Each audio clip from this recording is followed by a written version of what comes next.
요한이 전한 거룩한 복음입니다. 주님 영광 받으소서.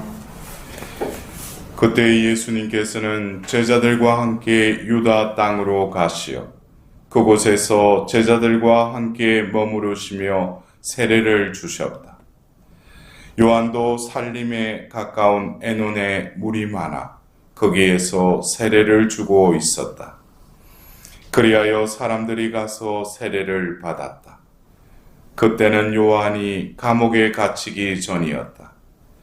그런데 요한의 제자들과 어떤 유다인 사이에 정결례를 두고 말다툼이 벌어졌다. 그래서 그 제자들이 요한에게 가서 말하였다. 스승님, 요르단강 건너편에서 스승님과 함께 계시던 분, 스승님께서 증언하신 분, 바로 그분이 세례를 주시는데 사람들이 모두 그분께 가고 있습니다. 그러자 요한이 대답하였다. 하늘로부터 주어지지 않으면 사람은 아무것도 받을 수 없다. 나는 그리스도가 아니라 그분에 앞서 파견된 사람일 따름이다. 하고 내가 말한 사실에 관하여 너희 자신이 내 증인이다. 신부를 차지하는 이는 신랑이다. 신랑 친구는 신랑의 소리를 들으려고 서 있다가 그의 목소리를 듣게 되면 크게 기뻐한다. 내 기쁨도 그렇게 충만하다. 그분은 커지셔야 하고 나는 작아져야 한다. 주님의 말씀입니다. 그리스도님 참여합니다. 오늘 공연 대축일 후 토요일 이 미사절례에 여러분들 참여하면서 여러분들 올해 어떻게 이 성탄 시기에 예수님이 우리 가운데 태어나셨고 내 안에 태어나신 그 예수님과 함께 세상이 주는 기쁨이 아니라 하나님의 기쁨을 만끽하고 계십니까? 네. 예, 반만 이야기하고 반은 또 언제 또 대축일이 있었고 그냥 지나가는 그냥 하루 또 성탄 시기가 아니라고 저는 믿습니다. 여러분들 오늘 우리는 복음을 통해서 이 세례자 요한의 어떤 말과 또 그 말을 하는 그 요한의 그 마음을 한번 바라봅시다. 루카복음서를 보면 예수님의 그 탄생을 바로 이 세례자 요한과 이렇게 연결해서 그 1장, 2장에 이렇게 예수님의 탄생에 대해서 적어놨어요. 그래서 하나님께서는 분명히 예수님이 이 땅에 오시는 데 있어서 또 다른 존재, 바로 그 구약에서 신약으로 넘어가는 이 마지막 예언자를 하나님께서는 이미 택하시고 늙은 엘리사벳에게 자비를 베푸셔서 그를 낳게 하시죠. 그리고 우리가 성경에 나오는 세례자 요한의 모습이라는 것이 어쩌면 의외예요. 왜? 그가 태어났을 때 많은 이들도 그 늙은 그 산모가 아이를 또 순산하고 낳고 나서 그 이웃 사람들이 이 아이는 태어날 때부터 하나님의 손길이 그를 보살피고 있다는 걸 누구보다 잘 알았어요. 근데 그리고 나서 우리 성경에 나오는 이제 때가 되어서 예수님이 30세에 공생애를 시작했다면 요한도 30세였죠. 예, 6개월 전에 잉태돼서 태어났으니까. 근데 그의 모습을 보면은 평상 사람들과는 좀 다르게 보여요. 우리가 그 성화에도 세례자 요한의 이 모습을 보면 머리 스타일도 그렇고, 왜냐하면 그 나시린으로 머리도 깎지 않고, 그리고 그 몸에는 뭐예요? 그 낙타 트롯을 입고 또 광야에서 또 덜꿀과 메뚜기를 먹고 살았다는 거예요. 그러니까 우리가 볼 때는 아주 그 자연 건강식을 먹고 살았을 건데, 그의 모습은 그 태어났을 때 우리가 생각하면 하나님의 손길이 닿았다. 그러니까 그 아이가 어떻게 됐겠어요? 아주 사회에서도 뭐 스펙도 쌓고 잘해서 엘리트로 해가지고 그리고 때가 되어서 딱 나타난 게 아니라 완전히 상상 의외의 모습으로 사람들 앞에 나타났어요. 그러면서 강야에서 외치는 소리다. 주님의 기기를 곧게 내어라 하고 외치면서 사람들에게 그 회개의 세례를 베풀었어요. 어떻게 보면은 센세이션이죠. 뭔가 그 시대의 유대 사회에서. 그러나 이 모든 것이 하나님의 이끄심이었다는 것이죠. 그래서 우리가 지난 성탄 대축일 남미사 때 복음 말씀, 바로 요한복음 1장의 로고스 창가를 우리는 들었습니다. 거기에서도 바로 예수님이 그 말씀이 한처음에 계셨고 그 말씀이 사람이 되셨는데 그분 안에는 생명이 있었다라고 하면서 이어서 요한복음 1장 6절에 하느님께서 보내신 사람이 있었는데 그의 이름은 요한이었다. 여기서 보면은 요한은 하느님께서 보내신 사람이라고 요한복음사가는 써놓고 있어요. 하느님께서 보내셨다. 여러분들도 어떻게 하느님 보내신 사람이에요? 아니면 그냥 부모로 통해서 그냥 태어난 사람이에요? 아니면 하느님이 보내신 사람입니까? 이게 왜 이러한, 어떻게 보면 우리가 막 신앙적으로는 하느님이 보내셨다. 내가 하느님 자녀다. 그리고 내가 신앙생활한다. 그것이 연결이 돼야 돼요. 왜? 그 존재감, 그 아이덴티티를 깨닫지 못하면은 여러분들 사도의 삶은 그냥 내가 일을 하고 뭐 봉사한다고 해서 사도가 아니에요. 사도는 그 존재가 뭡니까? 이 요한복음 1장 6절에 하느님께서 보내신 사람이라는 거예요. 그걸 다른 말로 하면 하느님으로부터 파견된 자라는 뜻이죠. 그래서 분명히 이 요한복음사가는 요한이 뭡니까? 사도라는 거예요. 그리고 7절에 그는 증언하러 왔다. 빛을 증언하여 자기를 통해 모든 사람이 믿게 하려는 것이다. 하느님이 보내셨는데 뭘 하라고 했느냐? 증언하라고 한 거예요. 빛을 증언하라고.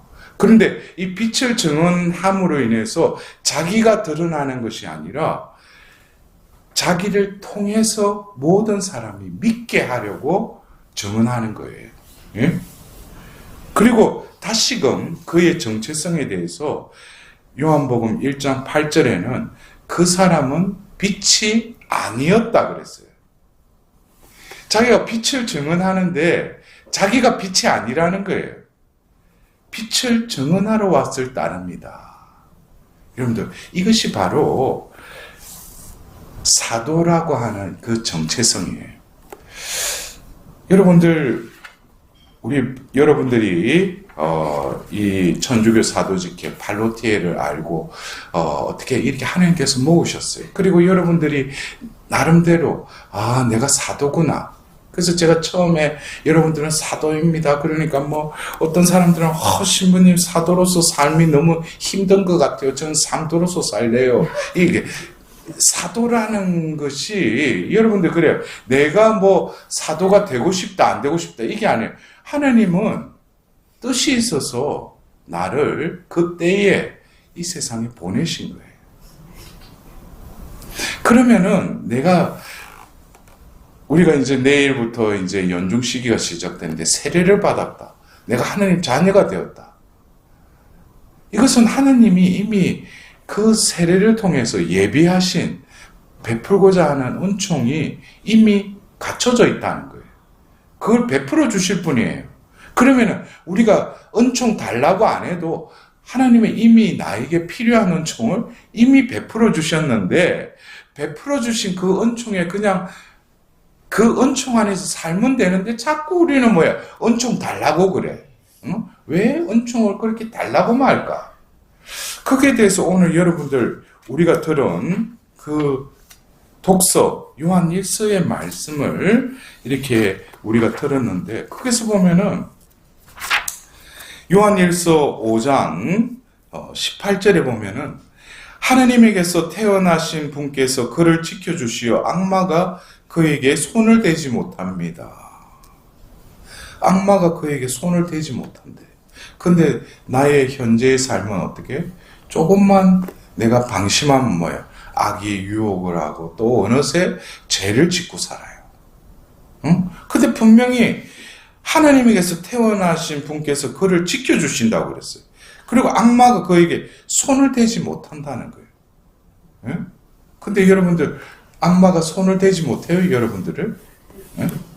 호시탐탐 손을 대잖아. 또 그리고 어느새 또 악의 유혹에 관계에 빠져서 죄를 짓잖아. 그게 우리 현실이죠. 그러면서 이어서 요한복음사가는 뭐라고 해요? 우리는 하느님에 속한 사람들이고 온 세상은 악마의 지배 아래 놓여 있다는 것을 압니다. 그러니까 결국 우리는 하나님이 보내신 사람이고 또 우리는 증언하는 자인데 악마도 우리를 대적하지 못한다는 거예요. 근데 내 존재가 어디에 있어야 돼요? 하느님께 속해 있어야 돼요. 하느님께 속한다는 것은 하느님 안에 머무르는 자죠. 그냥 하느님을 믿는다. 내가 성당 열심히 다니고 내가 교회에 또 봉사도 많이 한다. 근데 하느님께 속해 있지 않아요. 하느님 안에 머무르지 않으니까 이 세상은 뭐라고 그랬어요? 이 세상은 악마의 지배 아래 놓여 있다는 거예요. 그러니까 우리가 피신처인 주님 안으로 피신해서 주님 안에 머무르는 것, 이것이 신앙생활이에요. 그래서 여러분들이 그 오늘 들은 일독서의 마지막 기절이면 자녀 여러분 우상을 조심하십시오 그랬어요. 우상을 조심하십시오.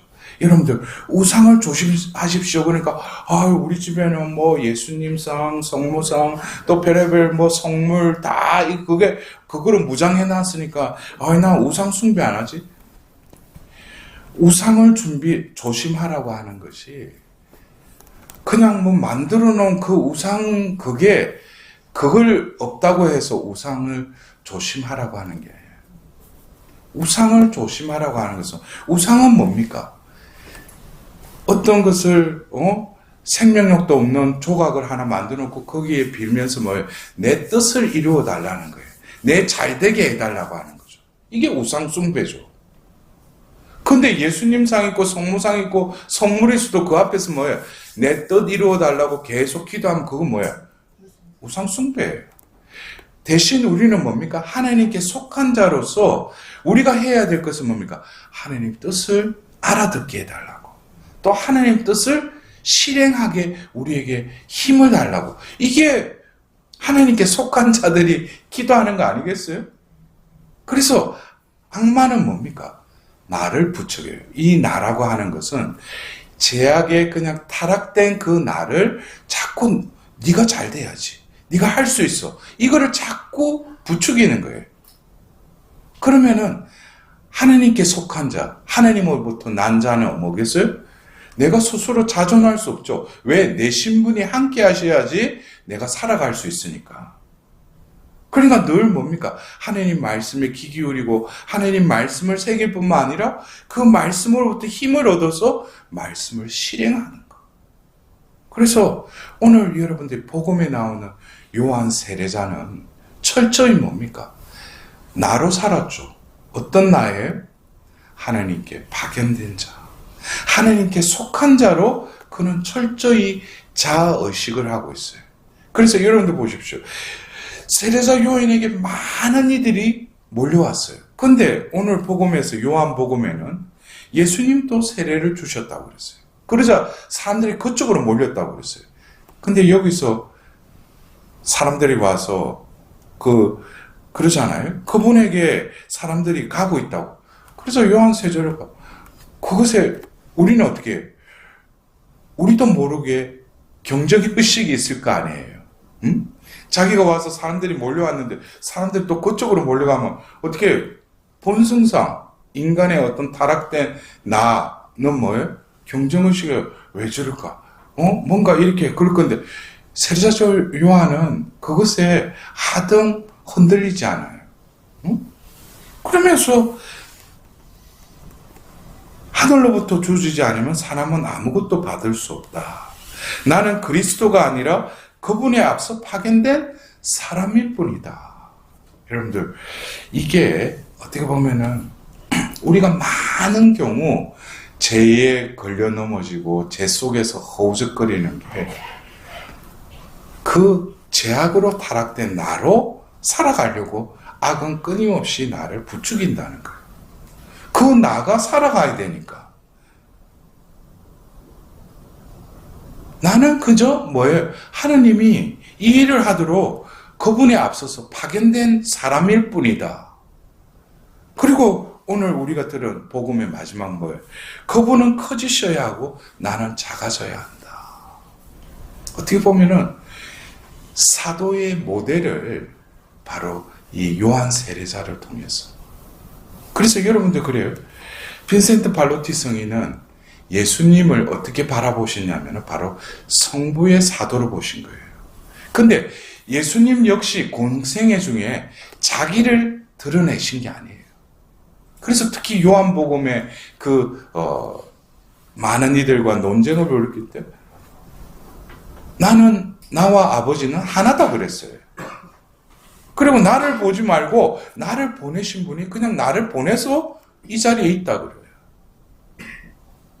예수님 역시 나를 드러낸 게 아니에요. 파견된 자로서 아버지를 드러내기 위해서, 아버지의 사랑을 증거하기 위해서 예수님이 이 땅에 오신 것이죠. 그래서 우리가 이 성탄 시기가 이제 올해 성탄 시기가 이렇게 마무리되면서 빛으로 오시고 말씀으로 오신 그분께서 우리 가운데 태어나셨어요. 내 안에도 태어나셨어요. 그러나 이 빛을 맞고 이 말씀이 그냥 돌밭에 떨어지고 가시덤불에 떨어져서 열매를 못 맺게 하는 것은 다른 외부에 있는 것이 아니라 나라고 하는 이 정체성을 내가 분명히 깨달아야 돼요. 성탄의 신비는 우리 가운데 이루어졌습니다. 이 성탄의 신비가 이제 연중시르기로 이어질 것이에요. 그러나 오늘 우리는 이 세례자 요한을 바라보면서 결국 그의 마지막은 어떻게 됐어요?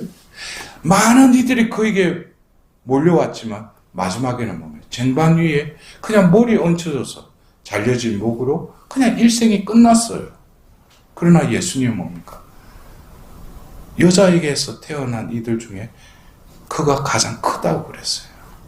여러분들, 어떻게 보면 우리가 이 한 생을 살면서 다들 내가 잘 되고 내가 힘을 얻고 내가 은총 많이 받고 축복 많이 받아서 내가 성공해야지.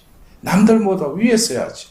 그러니까 악은 그런 영혼들을 보면 아주 기뻐해요. 악은.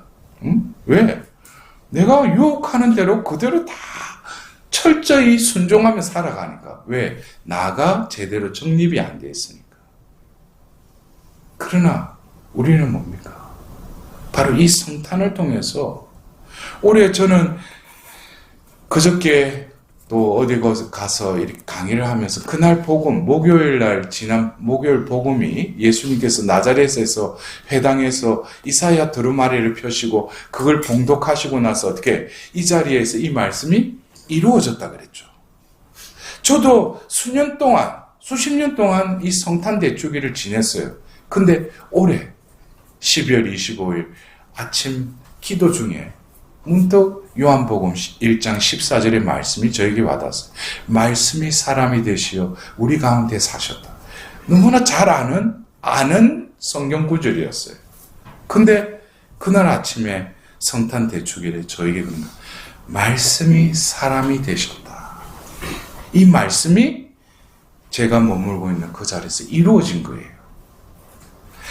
말씀이 사람이 되신 것을 나는 그냥 마냥 예수님이 사람이 되셨다라고 이해하고 알았어요. 근데 뭡니까? 그날 아침에 말씀이 내가 되셨다는 거예요. 내가 사람이 됐다는 거예요. 나도 사람이죠. 그러나 진정한 하나님이 창조한 그 사람으로 나는 살고 있느냐 이거예요. 내가 사람이 되게끔 사람답게 살도록 바로 예수님은 올해도 우리 가운데 내 안에 태어나신 거예요. 그 원인은 뭡니까? 내가 사람다워지게 하기 위해서. 그래서 오늘 여러분들 본기도문을 다시금 한번 읽고 기도해 보세요. 성탄 대축일에 사람이 되신 그 신성에 저희도 참여하게 하소서라고 기도했죠. 이 공연 대축일에 그냥 동방박사가 예수님을 찾아서 그 경배드린 거, 그것이 공연의 그냥 표면적인 사건이고, 공연의 본래의 의미는 뭡니까? 세례자 요한처럼, 요한복음 1장 그 7절 8절의 말씀처럼 그는 빛을 증언하러 왔다. 그걸 통해서 모든 사람이 그에게로 향하게끔. 그러나 8절에 뭐라고 했어요? 그는 빛이 아니다는 거예요. 내가 빛이 아니에요. 내 안에 머무시는 그 빛이 나를 통해서 발산이 되는 것이죠. 그러려면 어떻게 해야 돼요? 그 에고, 죄악에 타락되고 세상이 규정지은 그 나로 살아가면은 올해도 뭐겠어요? 그 빛은 대박에 가려져서 빛을 발산하지 못하겠죠. 그러나 세례자 요한과 같이 나는 하느님으로부터 이 일을 하도록 파견되었을 뿐이다. 그분은 커지셔야 나는 작아져야 한다. 여러분들, 어쩌면 우리가 성탄 시기를 마무리하면서 뭐 앞에 있는 뭐 또 구유가 치워지고 이제 뭐 한다고 해서 성탄 시기가 끝나는 게, 성탄 시기는 분명히 우리 가운데서 그 시간이 흘렀어요. 그러나 많은 하느님 자녀들이 이 성탄의 의미를 깨닫지 못하고 또 연중 시기를 맞이하는 것이 대부분의 신자들의 현실입니다. 그러나 우리는 뭐예요? 대림 시기, 성탄 시기로 이어지면서 자신의 존재가 거울을 봐서 자기가 바뀐 게 아니라 하느님은 나를 바꾸시기 위해서 분명히 대림 시기와 성탄 시기를 통해서 나에게 그에 합당한 은총을 베풀어 주셨다라는 것. 그것을 여러분들 분명히 명심하십시오. 그리고 우리는 다시금 자신이 머무른 자리에, 또 이 사회에서, 이 나라에서, 이 세상에서 빛의 자녀로서, 내가 빛은 아니더라도 내 안에 계시는 그 빛이 나를 통하여 발산될 수 있도록. 여러분들, 그것이 어찌 보면 복 많이 달라고 하는데 복 많이 받아서 뭐 하려고 그래요? 예? 뷔페 가서 뭐 음식 차려준 거 먹고 오늘 먹어야지 하는데 먹을 때야 좀 맛있지. 근데 뭐 한 접시, 두 접시 계속 먹다 보면 배가 부른데 그래도 뭐예요? 욕심이 떠먹어요. 결국 화장실 왔다 갔다 하는 거예요. 여러분들, 우리 삶이, 나에게 주어진 이 삶이 채우고 받는 것에서 이미 예비된 그 은총이 내 안에 머무르고 나는 그분 안에 머무름으로 인해서 주어진 그 은총이 흘러간다면 내 존재는 어떻게 늘 새로워져요. 왜? 흘러가기 때문에. 응? 고인물은 썩죠. 그러나 흘러보내는 그 통로의 삶은 늘 나의 존재는 하나님 앞에서 오늘 세례자 요한이 느꼈듯이 늘 기쁨에 가득 차 있고 늘 새로워져서 하나님을 찬미하는 영혼으로 우리가 매일의 삶을 살아갈 것입니다. 오늘 하루도 공연대축의 이 파리 축제를 마무리하면서 올 한 해 진정으로 하나님의 빛의 통로, 복의 통로로 살아갈 수 있도록 하나님의 자비를